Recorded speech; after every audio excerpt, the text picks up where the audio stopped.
All right, this is the Big Douglas Show. Make sure you subscribe, like, and hit the notification button. I am Big Douglas. That is Pat Flynn, and she is Courtney Laughlin, and we appreciate her giving us some time today. Courtney, how are you? I'm good. Hey, anytime I get to talk Caps hockey, it's like this is like the world is normal again to talk hockey. Absolutely. It is a belated birthday for you. Yes, yesterday was your birthday. Happy birthday. Thank you. Yeah, no Caps hockey that night, so I had the night off, but obviously big games coming up for the Caps. But yes, thank you. It was a nice birthday spent in the snow. That's right. And half of a new podcast that you're doing with your dad, and that's a once a week deal. Is that right? Yeah, so Family Face Off actually just like right down here in my dad's basement. We kind of converted his space down here. We're like, Dad, we're going to do a show. So we try to do that once a week. We talk Caps hockey. We have fun. We talk beer. We talk wine. We have great guests, old Caps players, new Caps players. Just a project that him and I have been wanting to do for some time. And now that he's not traveling, he has a lot more time. And so my mom was like, do something with your spare time because you're not traveling. You don't know how long you're going to be able to have that, so you might as well do it while you can, right? Exactly. One more before we get to the stuff on the ice. Also, you are the executive director, right, for, let me make sure I get this right, Fight Rare Cancer. And you guys have teamed up with Astrolab Brewing, right? Pretty cool project, it looked like. Yeah, so that was a really fun thing that we did as a collaboration. Really, my dad and I kind of run the behind the scenes stuff with our foundation to fight rare cancers, obviously for my mom, who was a rare cancer survivor. But this was a really cool project because, well, my dad got to taste beer and we got to try a bunch of beer, but with Astrolab, and they made a hazy IPA just as my dad likes it, local. So we have the local feel with Astrolab and Silver Spring. So the beer is Wicked Rister. We actually spent the whole day last week canning. We helped with the entire process of canning the beer and putting the plastic things on the 4-packs and packing them into the cases. So all for a great cause. 50% of the profits will go to our foundation to help us in fight for rare cancer. So it was a fun thing that we did. And we're so appreciative of Astrolab for partnering with us to help us in our initiatives. I think your dad dropped the Wicked Wrister during the game the other night, did he not? He did, and he was like, and Joe was like, was that a sly way of saying you're talking about your beer? He did, because he was like, that was a Wicked Wrister. Yeah, I caught that, Joe. He was like, yeah, that was a good plug. It was. I think that actually was on accident, because sometimes my dad doesn't think when he talks. I feel like just stuff comes out. It felt like it was to me too, because it said like it was just like it rolled right off the tongue, and you know he has a lot of great things that he says, and it seemed natural to me anyway. Yeah. Courtney, this will be part 3 in our Hockey for Dummies series. I've been telling everybody there's a lot of people that follow the show for football that now the season's over are looking to channel their enthusiasm into something else. But if you didn't grow up on hockey, you don't necessarily, it doesn't translate necessarily from football. So this week we'll do a little offense. So I'm curious, you know, with football, there are spread offenses and I form. And do we have something like that in hockey? What are we trying to do goal-wise on offense? Well, what you just said about how football people feel about hockey, that's how I feel what you just talked about football. I'm like, wait, so this is like football is football for dummies for me.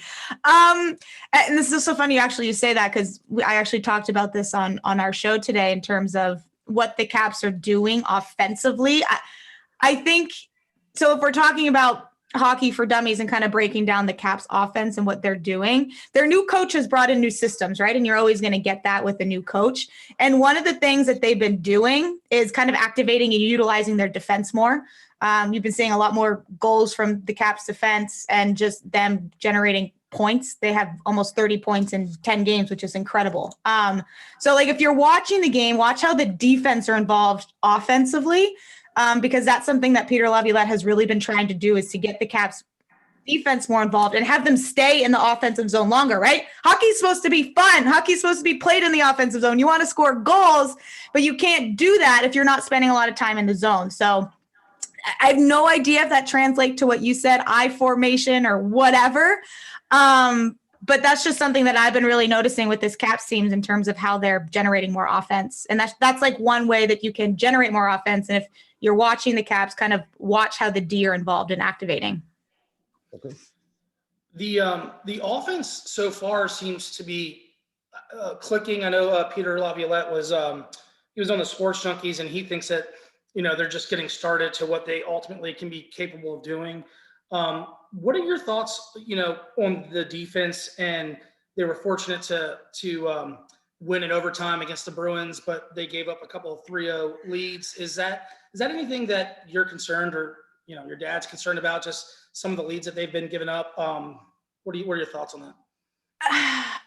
I mean, yes and no, right? I mean, it's so hard because, and again, you don't want to point excuses and say, well, it's a 56 game season and it's shortened and this and that, and they're fighting adversity. But I do think it's hard for a team to come in and to learn a new system in the short period of time that Peter Laviolette had, with no exhibition games, 10 days of training camp. So I don't think it's a concern. I mean, if I'm talking about this in 2 weeks and they've now blown 5 games with 3-0 leads, then it's a concern.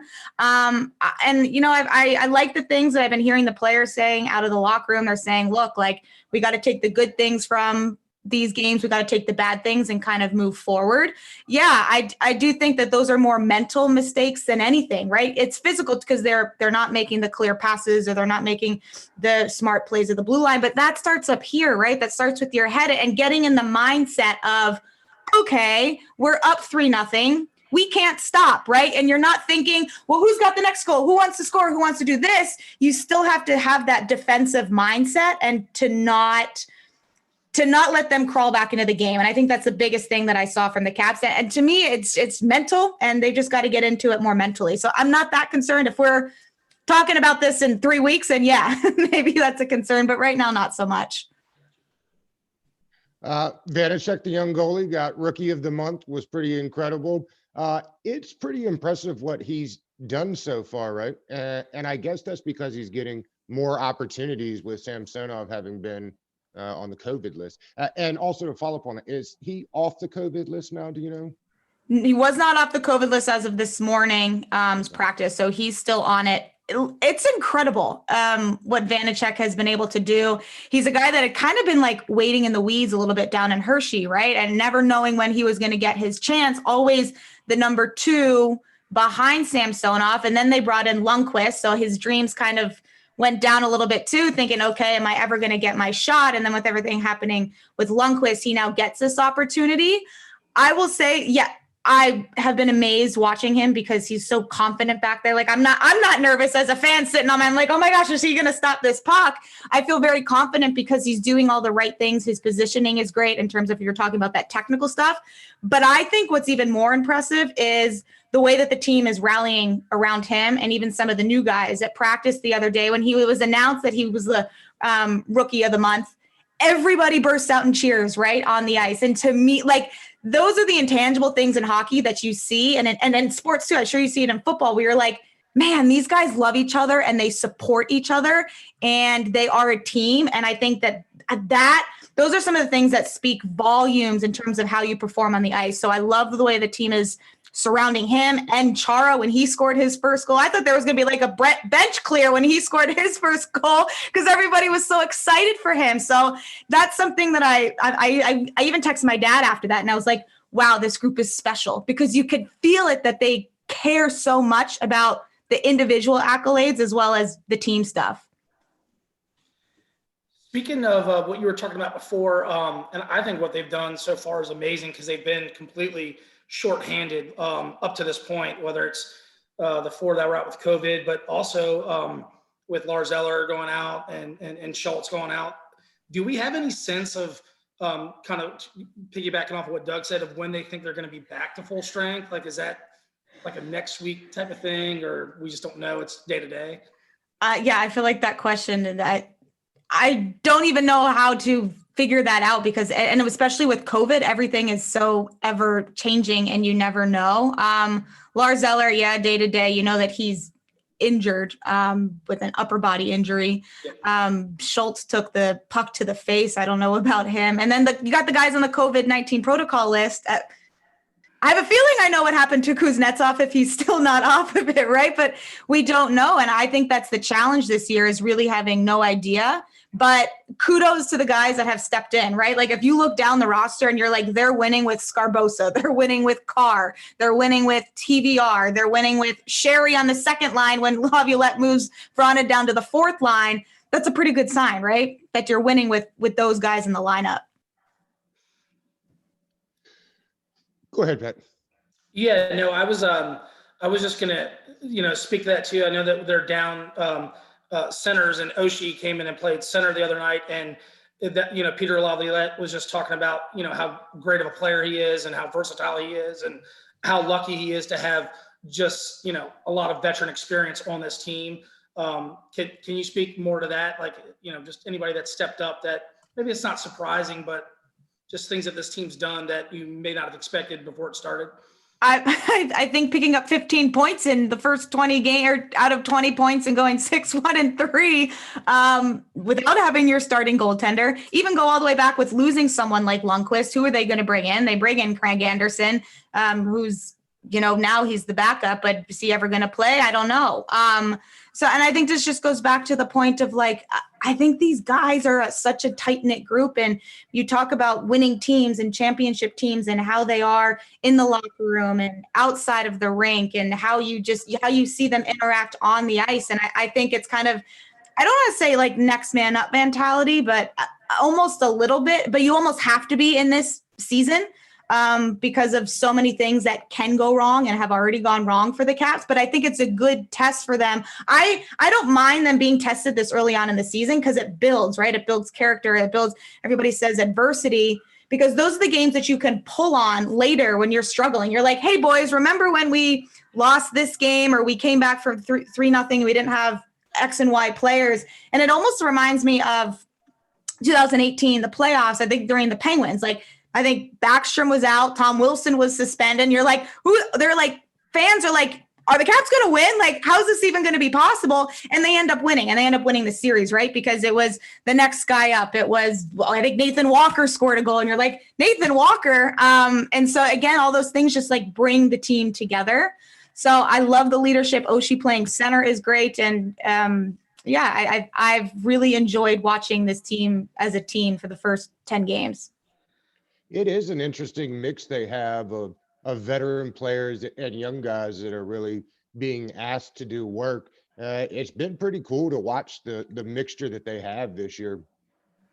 Totally, with guys like, and even guys like Carr and Scarbosa that are getting in, and even the new faces, Connor Sherry. I've been really impressed. Besides when he got hurt, was Schultz. Right, this guy comes in from Pittsburgh. He's been impressive to watch. I like this Caps team, and even like I said, like I'm like, this is a really good group. Do they still have things to learn? Absolutely. Do they still have things to get better at? Absolutely. Their defensive zone, we talked about offensive zone at the beginning. Their defensive zone structure is still struggling a little bit, right? But that's a work in progress for every team right now, because nobody was able to practice and have the practice time that they needed to work on those new systems. But the young guys have been so fun to watch. And one of my favorite probably is Vanacek, because what he's done is incredible. And you cheer for a goalie, right? The goalie stories are cool. And even when he kissed the post, he's fun too, right? He's not going to take the game too seriously. When he kissed the post, he's like, yeah, thank you. You just saved my bacon. Do you think that Vanacek's play, because Peter Laviolette's he's a new coach, he's new to the team, and he seems to be, whoever's the hot goalie, do you think it's a 50-50 draw between him and whenever Samsonov comes back? You see Craig Anderson playing tomorrow night to give Vanacek a rest, or do you not see that? What are your thoughts? I say ride the hot goalie, man, and he's hot, and that is the big question, right? What happens when Samsonov comes back? I think it's Vanacek's net. I think it's Vanacek's net to lose, and so that's what I would do if I was a coach. Like, you play him, and again, I don't know when they're next. They don't have a back-to-back, I think, for a while, which is a good thing, because you don't have to worry about then who's starting the back-to-back. Play Vanacek, give him the experience, right? Especially now they're playing. They got 2 games against the Rangers, a young team that's in the bottom of the division that I didn't actually think was going to be at the bottom at this point. And they're struggling. So I'd play him. And it is his net to lose, and put some pressure on him. Courtney, you had mentioned Tom Wilson earlier. I know he got into a fight the other night it seems like, and maybe I'm wrong here, that doesn't happen as much in the NHL as it used to. Is that on purpose, do you think? If they worked hard to rule that out? It just seems, am I wrong there? No, I think you're right. I think everything with the safety of the sport and the concussions and things have changed so much too. I mean, if you ask my dad, like fourth liners, like they fought, right? Like they were literally brought into the league just to fight. And you'd have fourth liners that were literally brought in a league just to shut down lines or to just check lines. And you went out there to not get scored on and not let the other team get scored on, or not let the other team score on you. Things have changed so much. It's a young man's game. It's a fast man's game. You even look at the Caps, and I don't even know what line they are, but you look at Dowd, Hathaway, and Hagelin, whether you call them the third line, the fourth line, the second line sometimes, they're not that typical fourth line of just a shutdown line, right? They're able to do anything. They're able to create offense and shut down lines and go up against teams' top lines. But in terms of the fighting, I think it's on its way out. And I know that it's a controversial topic, right? Should fighting be allowed in sports? It's one of the only sports, I think, besides fighting itself, where it's allowed. And I just think with the safety and the players' safety and everything, that it's kind of on its way out. I don't mind it. Every once in a while. But you don't want to see your star player, or at least a star player like Tom Wilson, get in a fight anymore, right? Because he's so valuable offensively and he's more than just a fighter. Courtney, have you had a win this year that is a signature win, either for you or for the team, that you can remember out of all of them, that where you thought it was the most exciting, or wow, they did something that you thought they weren't going to do? Anything that comes to mind with that? The 5 unanswered goals. What was that, against the Islanders? Yeah. And I was like, what is going on? And then obviously they blow a 3-0 lead against the Boston Bruins a couple nights later. But that was just, like heroics, right? Like they're down and then all of a sudden they get one. Like, to me, that's the mentality that they need to have, to not let that happen to them, right? Like they just did not stop. They're like, we're not going to stop. We're not going to be being pressed back on our heels. We're going to keep going. I look at that win and I'm like, everybody was buying in. They didn't give up. I think one of the best games that I've seen them play. There were a couple games early on too where I was like, man, that was the best first period.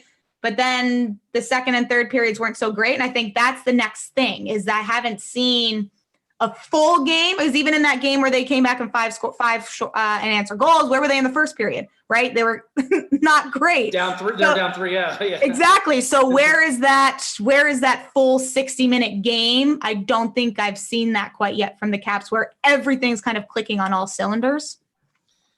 That's interesting too, because that's not just this staff and it's not just this year, right? I mean, it feels like the franchise has had problems giving up leads for years now. Yeah, and it's just like, it's a mindset, right? And I think early on, like we're only 10 games through, but I think early on in the season, it was, they came out, they had a hot first period, and then they kind of struggled in the second. And I sometimes look at that as like, okay, like you guys all see it too. The guys are amped up, they're fired up, they're doing the butt taps, they're running through the tunnel, they come hot out of the gate, and they have a fantastic first period. And then you go back to the locker room and you're like, okay, like what just happened? And now you're taking a breather. And I think sometimes as a player, like you lose some of that momentum and you're like, wow, we just played great. And you're like, okay, we can play maybe not so great and still get away with having a decent period. Then they go out for the second period and not have such a great, because I think in the beginning, their second periods were average, if best. I think they struggled a lot in the second period. So it is interesting that it has, I feel like, been a storyline of not playing complete 60 minutes. I feel like last year it was like, where they're only showing up in the last 5 minutes, right? I remember us saying like, okay, now they turn it on and now it's too late. I just think with all sports, it's just this mentality of like, you just got to stay in the zone for the full 60. Yeah, I recall the game where they scored in the last like 16 seconds against the Islanders, and your dad was saying that was one of the more exciting games that he had seen in a long time because of the circumstances, because that we got beat by them in the playoffs, and Barry Trotz is coming back and we're playing shorthanded. So I think it was a game that everybody expected that we were not going to perform Right. well and lose. But I also agree with you. I believe in the law of averages with, we come back from 3-0 and win 5-3. So, maybe there's going to be a time where we're up 3-0 in a game that we should win and close out. So I guess my question is, who do you think the most undervalued player on the team is this year? The unsung hero that nobody doesn't get a lot of credit, but the penalty killer, or somebody that's in your eyes other than Vanacek, who's been just a pleasant surprise that's done just a great job so far. I'm gonna go, and I'm cheating here on my notes that I stole from my dad from his game, but because he left them down here, I'm like, my dad's game notes. Nick Backstrom. I mean, this guy just amazes me night in and night out. So unassuming. I don't think he gets the attention. He's has been overshadowed by Alex Ovechkin. And even just looking at this, 5 points in 5 of 6 games, 3 goals, 6 assists, 9 points. I mean, he has been, to me, I think, the most consistent player of the Caps so far this season. You always know what to expect from Nick Backstrom. Just smart with the puck. You can put him out there at all situations, and he's never gonna let you down. So I've always been a fan of him. I love his style of play. He is getting up there a little bit in age, just with Alex Ovechkin too. But I mean, I love the way that he's been playing. I also have been pleasantly surprised with Schultz. Obviously, he's out with an injury now, but I love the way that he's fit into the style. Took him a couple days to, I think, get acclimated with the new system. But I think once they get rolling and once he's back from his injury, I've loved what I see in terms of him. His goal, I think, what was it? The Garnet Hathaway pass to him, and the beautiful play. And I'm like, that was incredible, right? That's that amazing forecheck of a D going to the net, and just creating offense. So from the D end, I think Schultz, but I can never go wrong with Nick Backstrom. I think he doesn't get enough credit for what he does not even just in a game, but also in a season. I agree. Courtney, it's Super Bowl week. We've been asking everybody this week who they got off for the big game. Care to venture a guess? Oh gosh. All right. I want to see somebody other than Tom Brady win a Super Bowl. I'm sorry. I know he's the GOAT and I know people love him, but I also love somebody new. Let's put somebody else new on the throne, and let's have a turning of the guards. I definitely think Pat Mahomes. Yeah, I definitely think Pat Mahomes has a chance to make that happen for you. I got to be honest though. I have not. I think I've only watched one football game this year, so I will watch the Super Bowl. I think I'm that type of fan, where I got to maybe come on and listen to your show so that I can understand football for dummies, because it's not something that I really understand. I'm like, wait a second, what's going on? But I will watch the Super Bowl, but I don't even think I've watched Kansas City play yet. So, I mean, I obviously know who Mahomes is, but that's I need football for dummies. It's really incredible to think that Tom Brady's been to 10 of the 55 Super Bowls that they've been now. I mean, it's incredible. Put somebody else new in there. I want to see somebody new win. Courtney, we appreciate your time today. This was a lot of fun. Thank you so much for having me, guys. Yeah. Thank you so much.